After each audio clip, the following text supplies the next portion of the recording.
Sa Mobile Bible School, tayo'y nagtitipon online.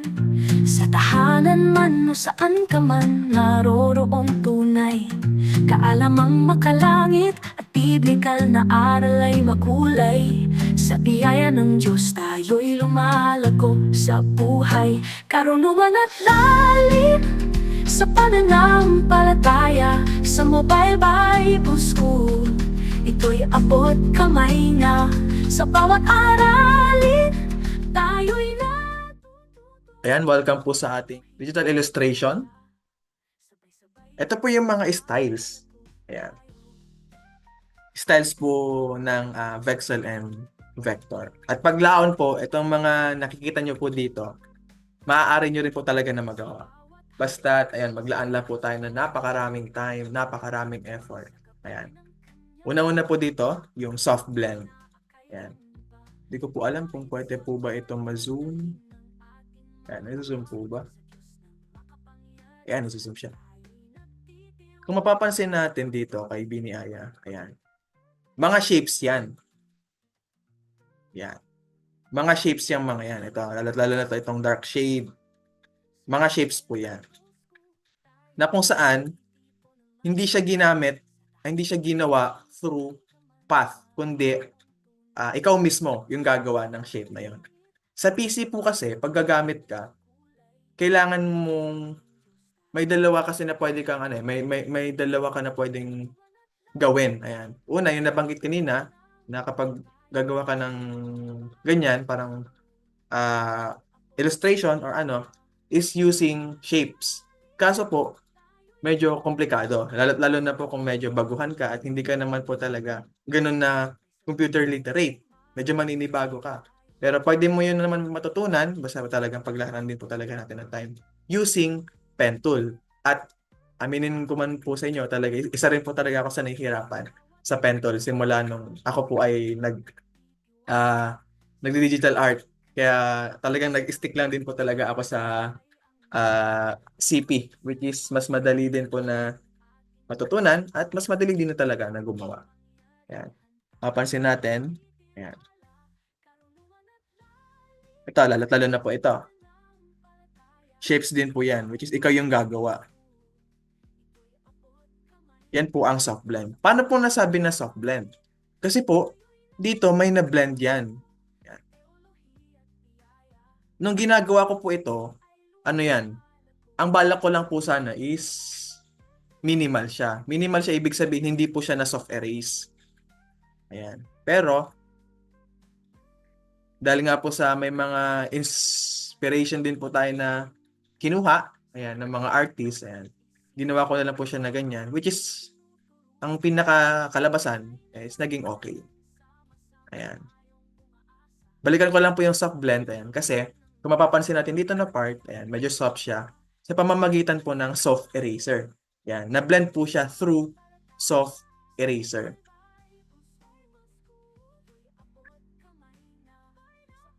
Pwede rin naman pong smudge. Kaso, ang mangyayari po kasi sa smudge, pag in-smudge po natin yan, ang mangyayari po dyan, makalat. Ayan, makalat po siya, sa totoo lang makalat. Parang ito po siya, sa realistic Vexel. Medyo makalat po siya. Yan, smudge po yan. Smudge po yan yung diyang banda. Pero kung dito lang po, makikita nyo kung saan po nanggaling. Ayan, yung shapes natin. Which is mas malinis tignan. Diba? Yan po ang soft blend. Pangalawa po, na style, realistic Vexel. Yan. Realistic Vexel kasi, ano po siya? Para po siyang painting. Ayan. Painting, pero sa totoo lang, ganito rin po yung style niya. Parang soft blend lang din naman po. Kaso, ang pinagkaiba lang po nila dito is itong soft blend, yung nabanggit nga po kanina, soft eraser, pero dito po ay smudge. Smudge po yan. Smudge tool na kung tinatawag. Na kapag ginamit mo siya, magbe-blend siya, pero kailangan mo talaga i-control. I-control mo yung brush niya. Bababaan mo siya ng opacity. Opacity means yung parang kapal nung brush na yon. Kasi kapag sobrang kapal, ang mangyayari po dyan, mahahagod lahat yan. Itong green na part na yan at saka itong black na part na to ng damit, ang mangyayari dyan, mahahago dyan papunta rito or papunta doon. Or kung saan mo na direction na idadala yung brush mo. Ayun yung medyo pangit lang hindi naman sa pangit, parang hindi maganda or disadvantage lang ng smudge. Medyo makalat lang siya. Kaya pag gagamit po tayo ng smudge, dapat kailangan sobrang gaan. Ayan, lang ng opacity natin. Si Rex Orange County. Proceed po tayo. At ito naman po ay flat design. Pangatlo pong style is flat design. At hindi ko po ito gawa, pero ayan, meron po naman po dito na nag-credit na lang po tayo kay Marilena Z sa Fiverr. Ito po yung flat design. Kung mapapansin natin ito, mga shapes lang din naman po ito, kaso wala po siyang shading. As in, shape lang talaga siya. Isang shape, buong shape para sa buhok, sa kilay, sa lips, sa ngipin, at ganoon din dito sa skin tone, ayan, at saka sa damit. Nagkaroon lang siya dito ng design ng dito. Ito lang yung parang pinaka-una niyang shading, which is parang illustration na dito yung kamay niya. Ayan, para may pakita lang yung kamay niya. Kasi pag hindi niya nilagyan ng ganyan, hindi natin alam kung nasaan yung banda yung kamay niya. Hindi natin alam kung putol yung kamay niya o hindi, di ba? Kaya buti nilagyan niya na ganyan para ma-distinguish kung nasaan yung kamay niya. So tawag po dyan is flat design. Pang-apat po, ang last, minimal design. Isa po ito sa recently artwork ko po, si Biniculet. Ayan, at isa po ito sa pinaka parang nagagandahan ako na ginawa ko during this year or sa buong ko po, pagiging artist. Kasi mas luminis na. At kung mapapansin natin, minimal siya kasi hindi po gaya ng mga nakaraan ayan, kanina ng mga styles is napakaraming ginawa. Diba? Napakaraming natin ginawa. Soft eraser tayo dyan. Dito naman, nag-smudge tayo para mas maayos yung mga blendings. Dito naman po, hindi na natin dyan kailangan mag soft eraser. Hindi na tayo magbe-blend. Kung ano yung mismong shading, yun na yun mismo. Ayan. Hindi na natin sila i-manipulate yung mga shadings niya. Yun na yun mismo. Kung ano yung nilapat natin dyan, ayan, halimbawa dyan, kung ano yung nilapat natin dyan, yan na yun po mismo. At ito po, kung bibilangin natin yung shadings niya, kung magsisimula po tayo from the base is base, first shade, second shade, third shade. Ayan. Bali, 3 shade plus po yung highlight po natin. Ito yung tawag po dyan, highlight. Pero, mas lalo po natin na mapapagtuunan niya ng pansin sa mga susunod pa po natin na session. Kaya, nawa,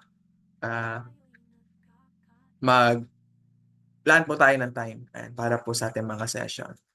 At ayan po yung mga pinagkakaiba. Ayan, soft blend, realistic Bexel, flat design or flat vector, flat Bexel, at minimal design.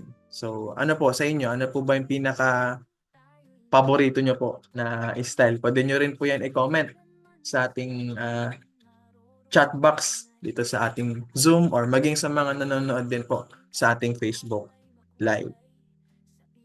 So, yon yung application po na kailangan po natin na gamitin with this course or sa ating session, buong session po natin, session 1 hanggang sa last, is Medibank Paint Pro po.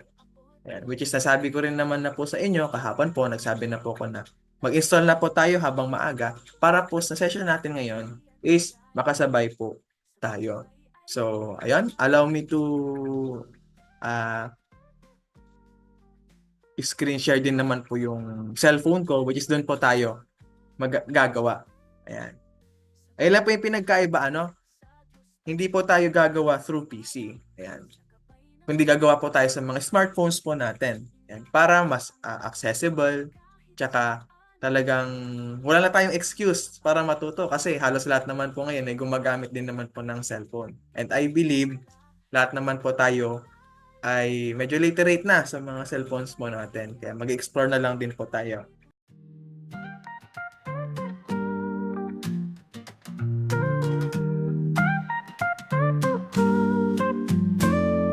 Sa Mobile Bible School, tayo'y nagtitipon online. Sa tahanan man o saan ka man, naroroong tunay kaalamang makalangit at biblikal na aral ay makulay. Sa biyaya ng Diyos tayo'y lumalago sa buhay, karunungan at lalim sa pananampalataya. Sa Mobile Bible School, ito'y abot kamay na. Sa bawat aralin, tayo'y natututo sa teolohiya at biyaya. Sabay-sabay ay lumalago tayo.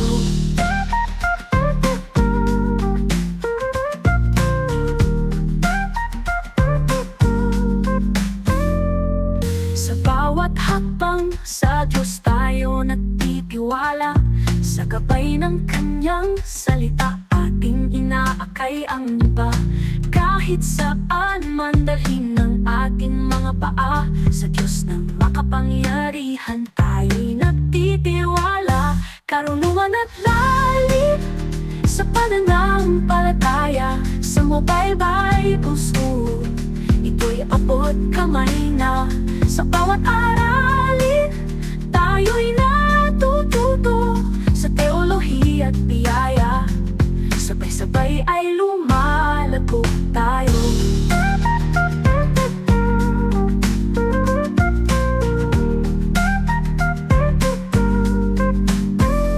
Ang pag-ibig ni Jesus ay walang hanggan.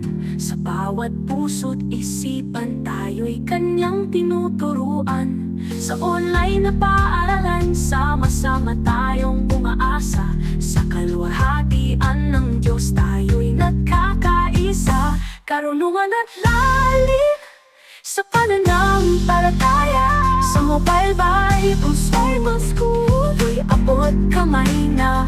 Sa bawat aralin, tayo'y natututo sa teolohiya at biyaya. Sabay-sabay ay lumalago tayo. Hey, sa Mobile Bible School, tayo'y naglalakbay. Sa pag-aaral ng salita, tayo'y magwawagi. Para sa kaluwalhatian ng Diyos, tayo'y magpupuri. Sa Kanyang biyaya, tayo'y nagmamahalan.